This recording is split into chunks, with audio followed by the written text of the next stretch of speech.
নমস্কার বন্ধুরা, তন্দ্রা রসইতে সবাইকে স্বাগত জানিয়ে শুরু করছি আজকের স্পেশাল এপিসোড।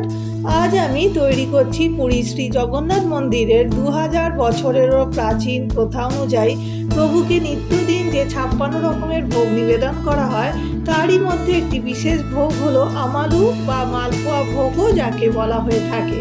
ঠিক কোন সময় প্রভুকে এই ভোগটা নিবেদন করা হয় সেই বিষয়ে আমার জ্ঞান খুবই সীমিত, তবে যতদূর জানি প্রত্যহ সন্ধ্যাবেলায় জয়মঙ্গল আরতি হওয়ার পর সন্ধ্যা ধূপে প্রভুকে এটি নিবেদন করা হয়। আর বিশেষ বিশেষ তিথিতে যেমন স্নান পূর্ণিমা, মকর সংক্রান্তি, রথযাত্রা, নবরাত্রির সময় সকাল ধূপেও প্রভুকে এই মালপোয়া বা আমালু ভোগটা নিবেদন করা হয়ে থাকে। আজ স্নান পূর্ণিমা, আজ বিশেষ দিন। আপনারা অনেকেই জানেন আজ প্রভু জগন্নাথ দেবের জন্মতিথি। এবারে আমালু প্রসাদ তৈরি করা শুরু করছি। আমরা যে মালপোয়া বলে থাকি সেটাই মন্দিরে আমালু বলা হয়।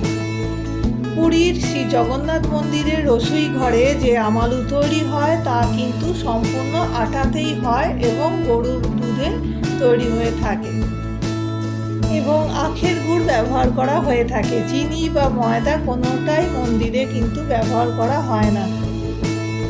এখানে আমি 2 কাপ পরিমাণে গমের আটা ব্যবহার করেছি। মন্দিরে তো প্রচুর পরিমাণে একসাথে হয়ে থাকে, লোহার কড়াইতে তৈরি হয়।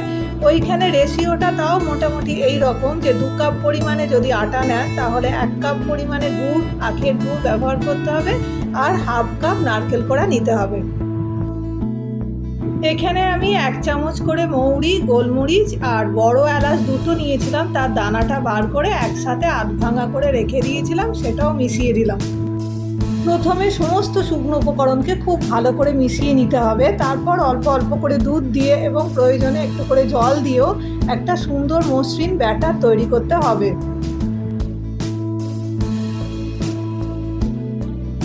মন্দিরে 2 প্রকারের আমালু তৈরি হয়, একটা বড়া আমালু, একটা সানা আমালু।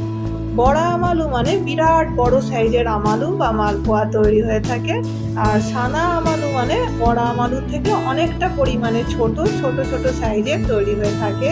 দুটোই প্রভু জগন্নাথ দেবকে নিবেদন করা হয়ে থাকে একই সাথে। আমার ব্যাটারটা তৈরি করা হয়ে গেছে। এবার আমি একটা চিনির সিরাপ তৈরি করে নেব। চিনির সিরাপটা তৈরি করতে কিন্তু চিনির ব্যবহার করা হয়ে থাকে বা মিছরি দেওয়া হয়, আর লাগবে বড় এলাচের দানাটা, খোসাটা ফেলে দিয়ে, আর মৌরি লাগবে। এই চিনির সিরাপটা খুব ঘন বা খুব পাতলা হবে না, মিডিয়াম একটা ঘনত্ব আসবে, মানে এক তার তৈরি হলেই হয়ে যাবে।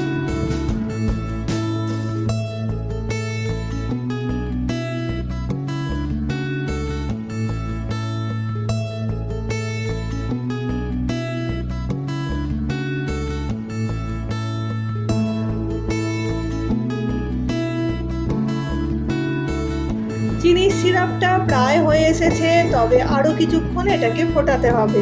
তাই সময় নষ্ট না করে এটা আমি অন্য আভেনে বসিয়ে দিলাম। ধিম আছে ততক্ষণ এটা হতে থাকুক। এই সময় আমি বরং আমালুগুলো ভেজে নেব।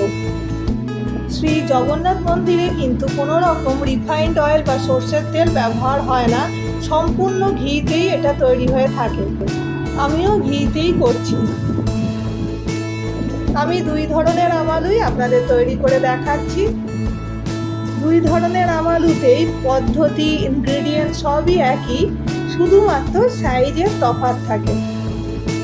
ঘি যেই হালকা গরম হয়ে যাবে 1 হাতা করে ব্যাটার নিয়ে দিয়ে দেবেন। কোনো রকম ছড়ানোর কোনো প্রয়োজন নেই, নিজে নিজেই এটা তৈরি হবে। একটা পিঠ তৈরি হতে মোটামুটি 2 মিনিট করে সময় লাগে। এক পিঠ যেই ভাজা হয়ে যাবে উল্টিয়ে আর এক পিঠ ভেজে নিয়ে তুলে নিতে হবে।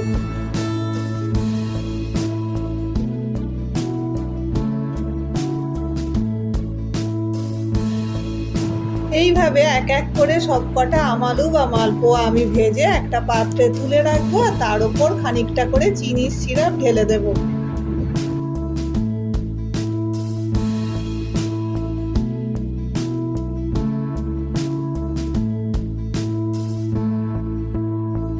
স্নানযাত্রার দিন জগন্নাথ দেবের ভোগে নানা পদ থাকে, বিভিন্ন পদের বিভিন্ন নাম হয়। কোনোটির নাম সুভাষ পখাল, কোনোটির পিতা, কোনোটির ত্রিপুরী, আবার কোনোটির নাম খুদ পিতা, হরিসুক্তা বা কখারু সন্তরা হয়ে থাকে। তবে যাই দেওয়া হোক না কেন, আমালু ভোগ অবশ্যই নিবেদন করা হয়ে থাকে। প্রথমটা আমি তৈরি করলাম বড়া আমালু, যেটা আমার করার মাপ অনুযায়ী সবচেয়ে বড় সাইজের। ওর থেকে বড় সাইজ আমার করাতে হবে না, কিন্তু মন্দিরে এর থেকে অনেক বড় সাইজের তৈরি হয়ে থাকে। এবার আমি যেটা তৈরি করছি সেটা হলো সানা আমালু বা ছোটা আমালু। এটা মূলত এই সাইজেরই হয়ে থাকে।